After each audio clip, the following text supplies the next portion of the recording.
Downward facing dog is a classic yoga pose, right? Like we've all heard of downward facing dog. It's in all kinds of ads. It's in almost every yoga class that you're going to take. That's a hatha yoga class or a vinyasa class. And I think it doesn't get enough attention because it's kind of one of those poses where you know, it's not that glamorous, even though it is very common. Usually these type of poses are my favorite, and this one is no exception. This is my favorite yoga pose, the pose my body craves. And as a teacher of yoga, I feel very strongly that this pose is very beneficial for most people. So let's demystify this for a second, for a few minutes really. Let's start with our arms. So when you're doing downward facing dog, your hands need to be shoulder distance apart. So take your arms out in front of you and then flex your fingers towards your forearms. And actually in down dog, it is nice to have your hands a little bit wider than shoulders. Wider than your shoulders. Fingers spread wide. Pointer fingers usually pointing straight ahead. Okay? And I say usually with the way your fingers are pointing, because you want to have your hands really in a position for you personally to feel the least amount of pressure or discomfort in your wrists. So your hands might be slightly more turned in or slightly more turned out. And you can experiment with that as much as you want to find that place. It's not going to be like hugely turned out or hugely turned in for most of us. It's somewhere in between. Okay? So with that being said, take a look at yourself by doing this on the ground. So come in onto your hands and knees and take your hands a little bit wider than shoulder distance apart and spread your fingers as wide as you can, okay? And point your fingers directly forward, and point your fingers pointing forward in general. Press into your fingertips and your thumbs and feel how that activates the muscles of your hands and forearms. Now draw your low ribs in and lift your belly. Tuck your toes underneath your feet. And this will be probably a little bit shorter of a down dog than we normally would take because we're starting from hands and knees, but that's okay. A shorter down dog is a great place to begin when you're learning the alignment.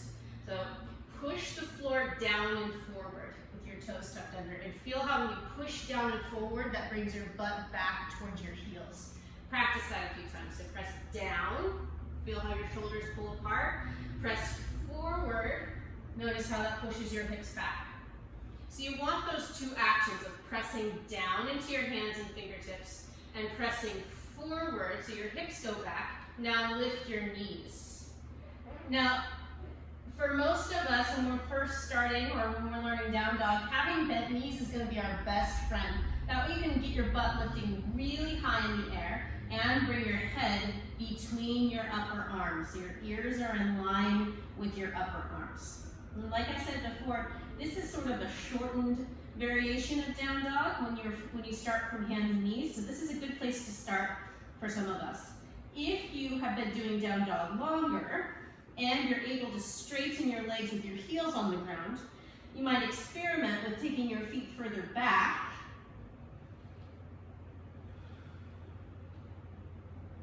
and see how that feels. The further back your feet are, the more closely this pose is mimicking poses like chaturanga and plank pose, so it makes it a little bit more difficult for your shoulders and your core. Draw your low ribs in. So I want to show you a common misalignment. So if you're not looking, go ahead and start to look. So a common thing that happens is our belly drops. We do a back bend, and I'm really good at that. My back is very bendy. So we want to actually counter that by pulling our low ribs in, lifting the back of our heart, squeezing our upper arms in, and pressing our heels down while our butt lifts. So all these little things come down to your knees if you're in down dog. All those little things play a part in the alignment of the pose, but ironically, when you go to do one thing, the thing that you just did starts to go away. So there's so much like balancing and counterbalancing happening. And then we all have different variations, obviously, of our bodies. So our bodies are naturally either going to want to be that bendy back like mine is, or our body might be more bent in the opposite direction, more of a round rounded back. So for each and every one of us, we're gonna have to try to play that edge and figure out like where are those tendencies in our own bodies and what are the things that we have to do to modify and make that pose more strengthening for us. So that's the goal. The goal isn't necessarily to make the pose look a certain way. For us, we want the pose to be accessible, doable, and we want the pose to also be creating strength within us. We want it to be a strengthening pose, not a passive pose. Okay. So we started from hands and knees. So this time, let's start in plank pose. And this will definitely change things quite a bit. So if you didn't step your feet back and go into the longer variation from the down dog that we just did from hands and knees, you're gonna feel that this time. So start just like plank pose, just like hands and knees, just like down dog. Plank pose starts with your hands a little wider than shoulder distance. Press your fingertips and your thumbs down, push into the floor. And then take your right foot back, tuck your toes under and push down. Lift your belly, tuck your tailbone a little bit. And do the same thing with your left foot. So your shoulders are over your wrists and your heels are over the ball of your feet more or less. Now, like we practiced that, push down into your hands and push forward. And notice how that lifts your hips. So do that a few times. Press into your hands, press down and push forward. Press down and push forward. Okay? And then press into your fingertips. Keep pressing down and push forward. Bring your head between your ears. Bring your heels toward the ground. They probably will not be touching. So when we do sun salutations and we come from plank pose or chaturanga pose to downward facing dog or up dog to downward facing dog, we tend to have this longer downward facing dog. And most people will adjust their feet. They'll walk their feet forward.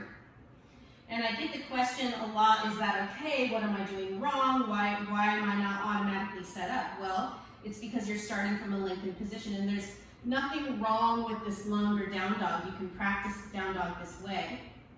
But for most people, it's more comfortable and easier to take your feet forward. Now, the highest part of downward facing dog is your butt. So if you're up in down dog, come down so you can watch. So you want your butt to be the very tippy top part.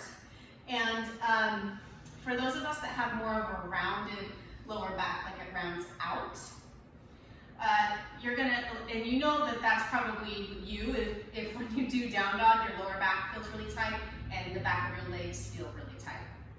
So you're probably more in that rounded club. You're in the rounded back club. The turtle club. And I'm in the cow club. Yeah. But anyway, so you want to be able to get your butt up in the air, but you're stopped by your hamstrings. So you're going to need to bend your knees more.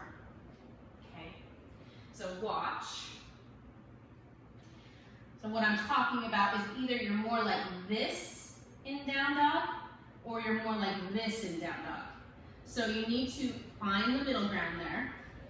And then for those of you that are feeling very restricted by the back of your legs or your lower back, you're going to bend your knees and let your heels lift. And you might even take your feet wider apart to modify. Okay?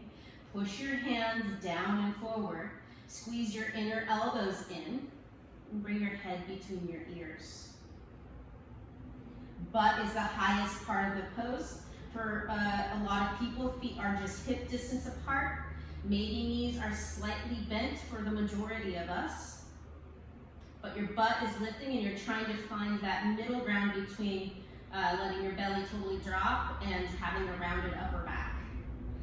Okay? And come down. Now just slightly more nuance with the arms and we'll be done. So I was just starting to mention this. The inner part of your elbow here, you're going to want to, as you're pushing down, remember that feeling, and you're pressing forward, you're also squeezing that inner elbow in. And you can try that while seated. So if you're not already sitting, sit down, take your arms out in front of you. It doesn't matter how you're sitting. You're going to push forward with your arms. And you might notice how your shoulder blades pull apart. And then push, you're not going to actually move your hands, but isometrically push up Feel that. Feel how your shoulder blades move slightly, your collarbones got broader, and then squeeze your inner elbows in, and then you'll really notice how your shoulder blades, they move down and in, down and in. Okay, so push forward, isometrically push up, and then squeeze your inner elbows in, and just feel that magic in your shoulders. It's so strengthening. So final part here, let's put it all together. And you can choose if you're gonna start in hands and knees or in plank pose. I'm gonna do plank pose variation. So start with your hands a little wider than shoulder distance apart, spread your fingers wide, point your fingers pointing straight ahead. Push down and forward with your hands, squeeze your inner elbows in. Take your right foot back, tuck your toes, take your left foot back, tuck your toes, or just tuck your toes from hands and knees. And then push down and forward, lifting your hips, bring your head between your ears. Keep pushing your hands down and forward, squeeze your inner elbows in. Draw your low ribs in and lift your butt at the same time. Maybe bend your knees and breathe. For downward facing dog pose. Adho, Mukha, Svanasana. Adho is downward. Mukha is face, mouth. And Adho is dog. Or not Adho, sorry. Svana is dog. Adho, Mukha, Svanasana. Asana, seat. And that's that. That's it. That's all you have to do.